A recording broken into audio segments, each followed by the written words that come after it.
एजकेल किताब 3 अध्याय और उसका 16 वचन। एजकेल 7 दिन के व्यतीत होने पर यहोवा का यह वचन मेरे पास पहुंचा, हे मनुष्य के संतान, मैंने तुझे इस्राएल के घराने के लिए पहरुआ नियुक्त किया है। तू मेरे मुंह की बात सुनकर उन्हें मेरी ओर से चिताना। क्या लिखा है? हे इस्राएल के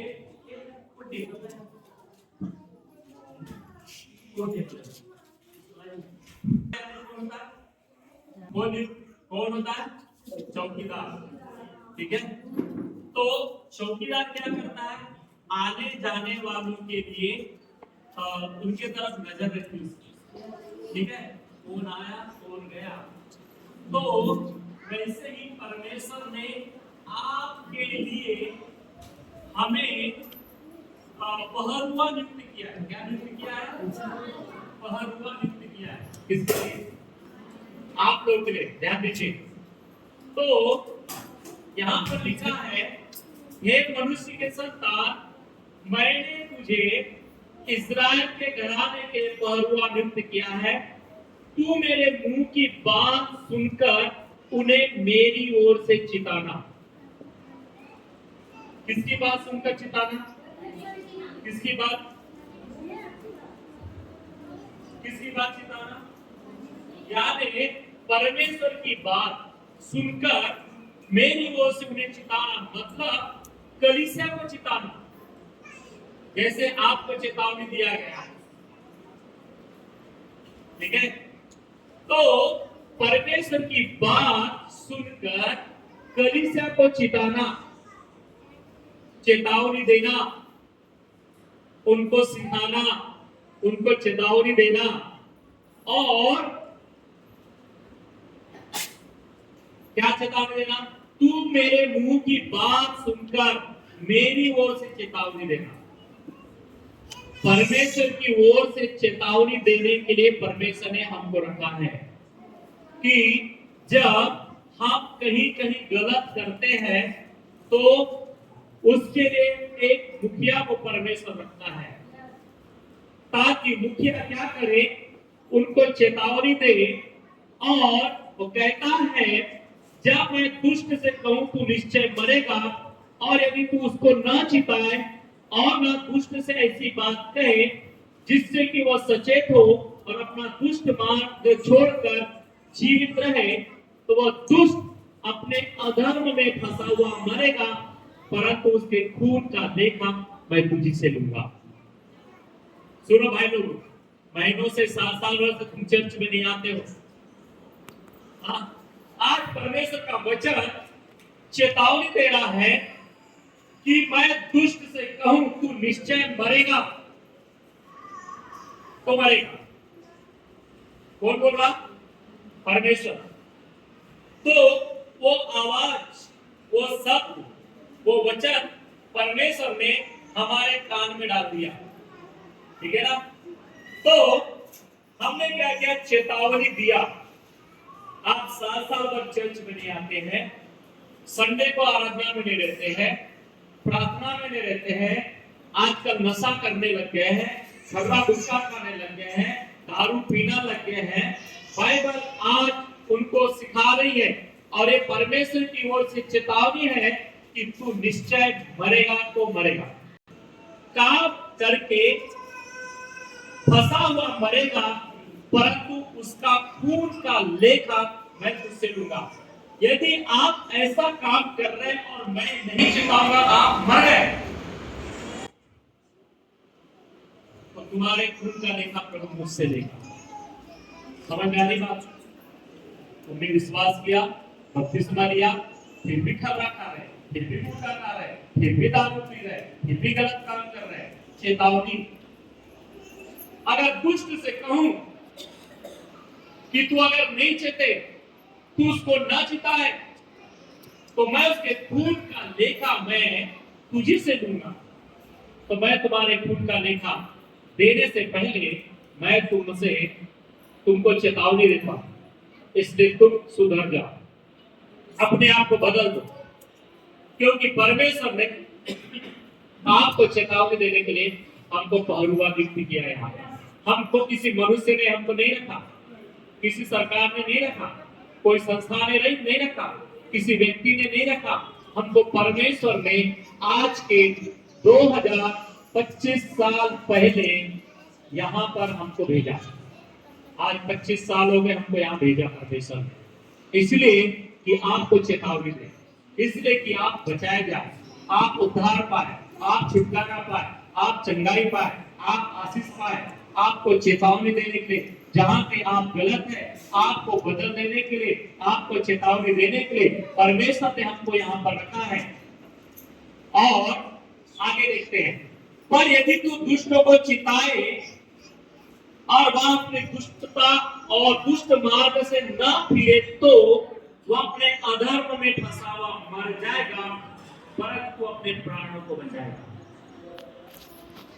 समझ में आ रही बात? हम क्या कर रहे हैं? चेता दिए कि भैया बीड़ी नहीं पीना, सिगरेट नहीं पीना, खाना नहीं खाना, दारू नहीं पीना, ऐसा नहीं करना, वैसा नहीं करना, नशा नहीं करना। हमने चेतावनी दे दी है। निरंतर नियमित रूप से आराधना प्रार्थना में आना, संगति में आना, हमने चेतावनी दे दी आज। और यदि तुम दुष्ट मार्ग से नहीं फिरोगे और अपने गलतियों के कारण किसी कारण से मृत्यु हो जाती है तो तुम्हारे खून का लेखा तुम्हीं पर आएगा, परंतु मैं अपने प्राण को बचाऊंगा। इसलिए चेतावनी दिया परमेश्वर ने। इसलिए आपको बदल जाने की आवश्यकता है, आपको सुधर जाने की आवश्यकता है, आपको नियमित रूप से परमेश्वर की उपस्थिति में आने की आवश्यकता है। यदि आप वचन के अनुसार जो काम परमेश्वर ने आपको दिया है और यदि आप नहीं कर रहे हैं तो इसका हर्जाना आपको ही भरना पड़ेगा। मान लीजिए आप किसी नौकरी में जा रहे हैं और आप रेगुलर काम में नहीं जाएंगे तो आपको सैलरी मिलेगी क्या? मिलेगी। वैसे आप आराधना प्रार्थना में संगति में नहीं रहेंगे तो क्या स्वर्ग से आपको आशीष मिलेगा क्या? उद्धार मिलेगा क्या? जीवन मिलेगा क्या? नहीं। इसलिए परमेश्वर का वचन कहता है, पर यदि तू दुष्ट को चिताए और वो अपनी दुष्टता और दुष्ट मार्ग से न फिरे तो वह अपने अधर्म में फंसा हुआ मर जाएगा, परंतु तू अपने प्राणों को बचाएगा। तो हमें चेतावनी देने के लिए रखा है, इसलिए हम आपको चेता रहे हैं, सावधान हो जाइए। अगर ने गवाही दिया, उसको चिताया गया था, उन्होंने गवाही दिया, क्या हुआ? जवान लड़का पिछले साल उनके घर से चला गया, तो उसके माँ बाप, उसके भाई बहन को ये समझ जाना चाहिए मर गया लड़का। वो माँ के ऊपर क्या भी थी उसको नहीं मालूम, गलती तो बेटे ने किया, उसको बार बार चेतावनी देते थे। इतना ही नहीं, जब हमने प्रार्थना करे वो चंगा हो गया था, लेकिन उसको हमने चेता देते कि देख बेटा तू इसके बाद खर्रा मत खाना, क्योंकि प्रभु ने तुझको चंगा कर दिया है। चंगा कर दिया था प्रभु ने। चंगा हो जाने के बाद फिर से उसने खर्रा गुटखा खाया और 8 दिन के बाद उसकी मृत्यु हो गई। सही है? माँ बैठी यहाँ पर, तो भाई बैठा यहाँ पर, तो भाभी बैठी यहाँ पर, उसके भाई बहन यहाँ पे बैठे हैं। हमने चेताए और उस लड़के को हम दुख के साथ, आंसू के साथ उसको कब्रिस्तान लेकर गए, जमा करके आए। चेतावनी को समझ लो, विपत्ति बताकर नहीं आती।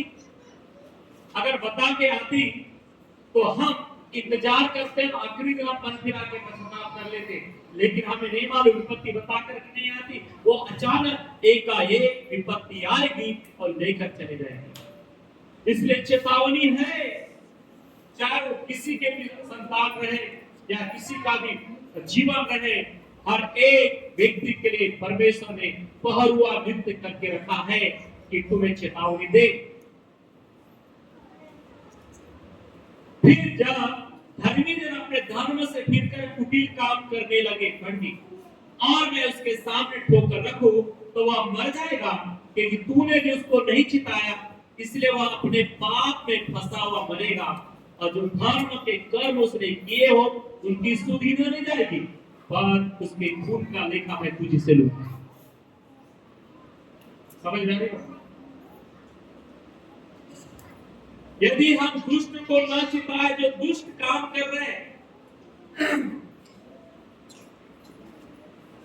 पश्चाताप करके लौट नहीं रहे हैं, साल साल भर प्रेयर में नहीं आते हैं, साल साल भर आराधना में नहीं आते हैं, साल साल भर संगति में नहीं रहते हैं और वही पुराना काम करते हैं जो उद्धार पाने से पहले किया है, तो उनके लिए चेतावनी है,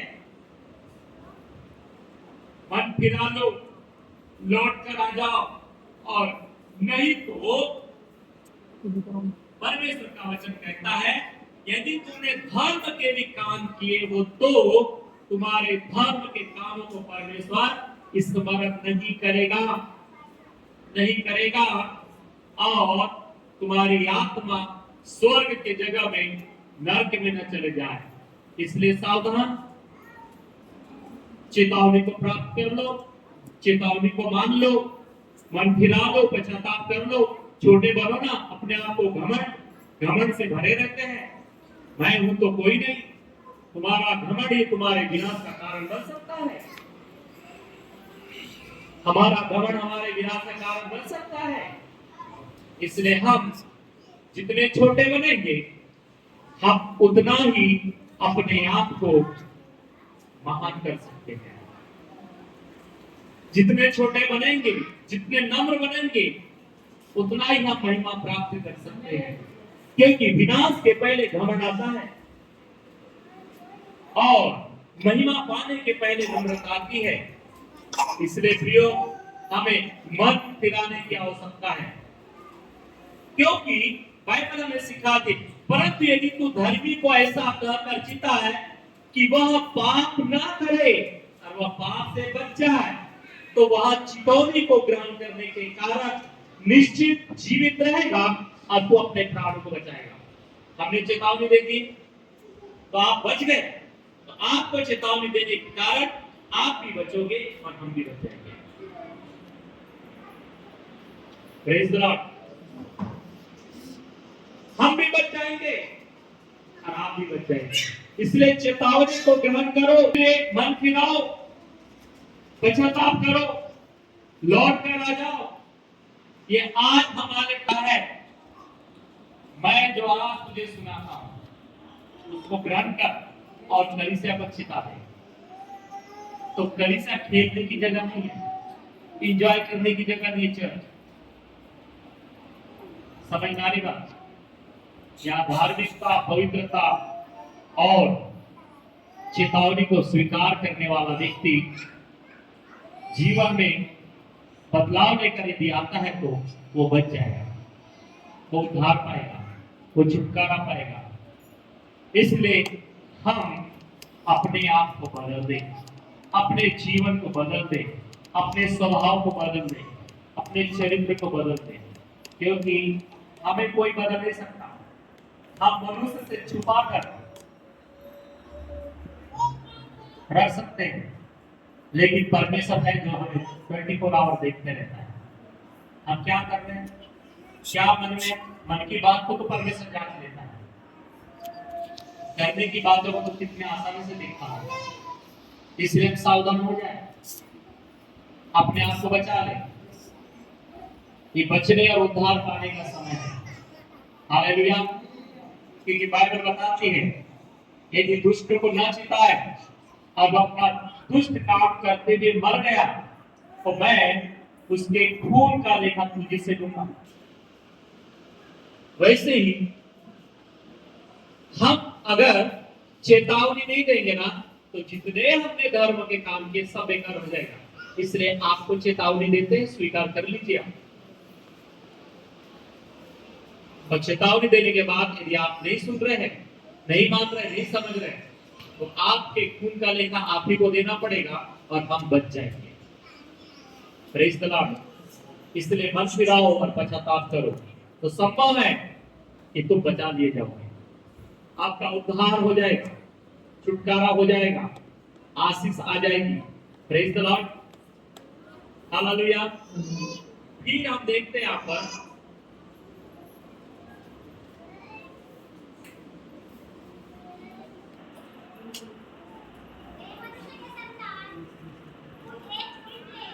हाँ हाँ, देखिए, हे मनुष्य के संतान, तू एक ईंट ले और उसे अपने सामने रखकर उस पर एक नगर अर्थात यरूशलेम का चित्र खींच, तब उसे घेर अर्थात उसके विरुद्ध किला बना और उसके सामने दबदबा बांध और छावनी डाल और उसके चारों ओर युद्ध के यंत्र लगा।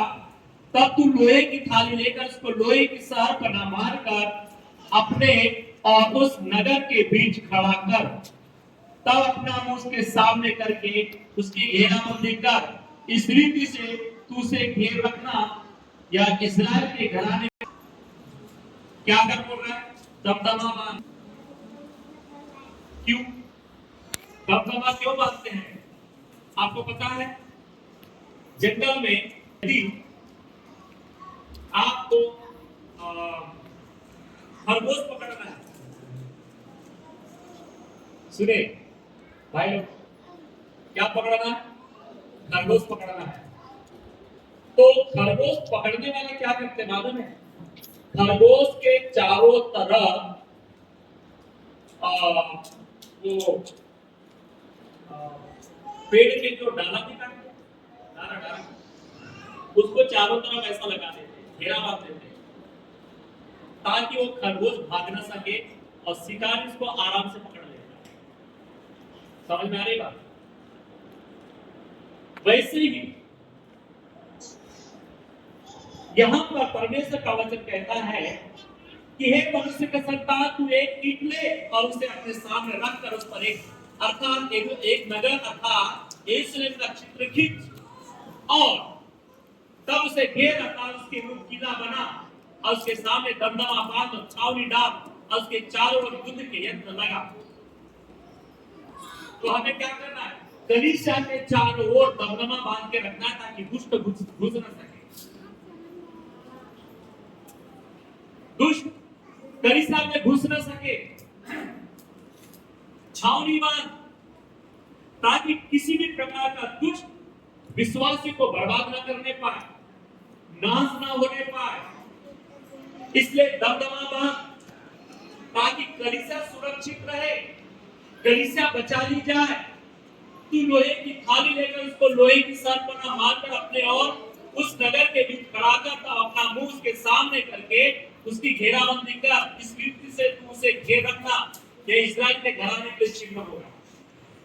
इसलिए चारों तरफ दीवार लगी रहती है, ताकि कोई भी फालतू व्यक्ति अंदर आ ना सके और यहां से कोई बाहर जा ना सके। इसलिए आपके चारों ओर पवित्र आत्मा ने सुरक्षा करके रखा है। और यदि आपने दमदमा छोड़कर भाग गए तो आप पकड़े जाओगे, मारे जाओगे, क्योंकि आपके लिए घेराबंदी किया गया था, आपको सुरक्षा के लिए रखा गया था। लेकिन आप सुरक्षा कवच को तोड़कर यदि आप जा रहे हो तो आप मारे जाओगे। और कलीसिया आज कान खोलकर सुन ले कि आपके चारों तरफ परमेश्वर की सुरक्षा है, परमेश्वर का बाड़ा है। अगर बाड़ा तोड़कर आप गए तो आप भी मारे जाओगे। और शैतान यही देखता है कि ये कब बाड़ा तोड़े और मैं कब घुसूं और मैं कब इसकी बाड़ी को बर्बाद करूं। इसलिए श्रेष्ठ गीत में लिखा है, छोटी छोटी लोमड़ी जो हमारी बाड़ी में घुस कर आई उसको पकड़ ले, क्योंकि हमारे बाड़ी में फूल लगे हैं, हमारे दांत की बाड़ी में क्या लगे हैं? फूल लगे हैं। तो उस लोमड़ी को पकड़कर फेंको जो तुम्हारी जिंदगी को बर्बाद करे। नशे की लोमड़ी, तंबाकू की लोमड़ी, खर्रे की लोमड़ी, गुटखा की लोमड़ी, शराब की लोमड़ी, लालच की लोमड़ी, बुराई की लोमड़ी, गंदे बुरे काम की लोमड़ी जो तुम्हारे जिंदगी को बर्बाद कर रही है, उसे पकड़ो और निकाल कर फेंको तो बच जाओगे, नहीं तो तुम्हारी बॉडी को बर्बाद कर देगा, तुम्हारे आत्मिक जीवन को बर्बाद कर देगा। हालेलुया। इसलिए पकड़ दो लड़ाई झगड़े की लोमड़ी। आपस में लड़ाई झगड़ा, बुराई, नाना प्रकार की बात को लेकर, छोटी छोटी बातों को झगड़ करके हमारे परिवार को बर्बाद करने वाली दुष्ट आत्मा को पकड़ो और फेंको यीशु के नाम से। हालेलुया। तब आगे हम देखते हैं, फिर तू भाई करवट लेकर इस्राएल के घराने का अधर्म अपने ऊपर रख, क्योंकि जितने भी तू करवट उन लोगों के अधर्म का भार सहता रहेगा। क्या बोल रहा है परमेश्वर कि भाई करवट ले, तू भाई करवट लेकर इस्राएल के घराने का अधर्म का भार अपने ऊपर रख। तुम्हारे अधर्म का भार हम अपने ऊपर रखें।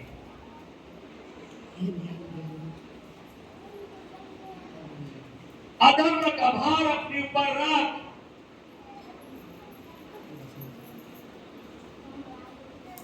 उतने दिन तक उन लोगों के अधर्म का भार सहता रहेगा। मैंने उनके अधर्म के वर्षों के तुल्य तेरे लिए दिन ठहराए, अर्थात 390 दिन। उतने दिन तक तू इस्राएल के घराने के अधर्म का भार सहता रहा। हमारे अधर्म का भार यीशु मसीह ने कालवारी क्रूस पर वो सहता रहा। Praise the Lord. Yeshu Masih हमारे अधर्म का भार अपने ऊपर ले लिया, हमारे लिए वो सहता रहा। उसने 39 कोड़े खाए, उसके गाल पर थप्पड़ मारा गया, उसके दाढ़ी के बाल नोचे गए, उसके मुंह के ऊपर थूका गया। हमारे अधर्म का भार वो सहता रहा, और जितने दिन वो सहता रहा उतने दिन वो शांति से थे। समझ में आएगा? ज्यादा भी हो जाएगा ना तो हम उनके हाथ पर छोड़ देगा, और एकाएक विपत्ति आ जाएगी और कोई बचाने वाला भी नहीं होगा। सो बी केयरफुल, सावधान हो जाइए। जब इतने दिन पूरे हो जाए तब तू दाहिनी करवट देखकर यहूदा के घराने के अधर्म का भार सह लेना। मैंने उसके लिए भी और तेरे लिए एक वर्ष के बदले एक दिन अर्थात 40 दिन ठहराया है। कितने दिन ठहराया है? 40 दिन ठहराया है। मूसा अपनी मंडली को लेकर 40 दिन चलता रहा। मूसा अपने मंडली के अधर्म के भार को लेकर 40 दिन 40 रात पर्वत पर बैठ करके परमेश्वर के सामने प्रार्थना करता रहा। समझदारी बात। और इजरायली क्या कर रहे थे? मूर्ति बना रहे थे। 40 दिन तक के उसने 10 तख्ती को 10 नियम को लिख कर लाया, और जब नीचे उतर कर देखता तो क्या देखने के लोग बचड़ा बनाकर उसके पीछे नाच रहे हैं, गा रहे हैं, अय्यासी कर रहे हैं, दारू पी रहे हैं, नशा कर रहे हैं। क्या हुआ? जैसे उसने अब उस तख्ती को देखा, कितने लोग वहां पर मर गए। समझ में आ रही बात? सावधान हो जाएंगे। विपत्ति अचानक आ जाएगी, आ जाएगी, आ जाएगी, आ जाएगी, और विपत्ति बचा करके नहीं आती। इसलिए आज कलीसिया को सतर्क रहने की आवश्यकता है। प्रभु के साथ बने हुए रहना चाहिए, आपको बने रहना है। प्रभु के बनकर रहेंगे तो संभव है परमेश्वर तुम्हारे जीवन में आशीष देंगे। हालेलुया। इसलिए बदल जाएंगे, सुधर जाएंगे, आपके जीवन में बदलाव आ जाएगा, छुटकारा आ जाएगा, चंगाई आ जाएगी। Hallelujah, hallelujah. तो देखिए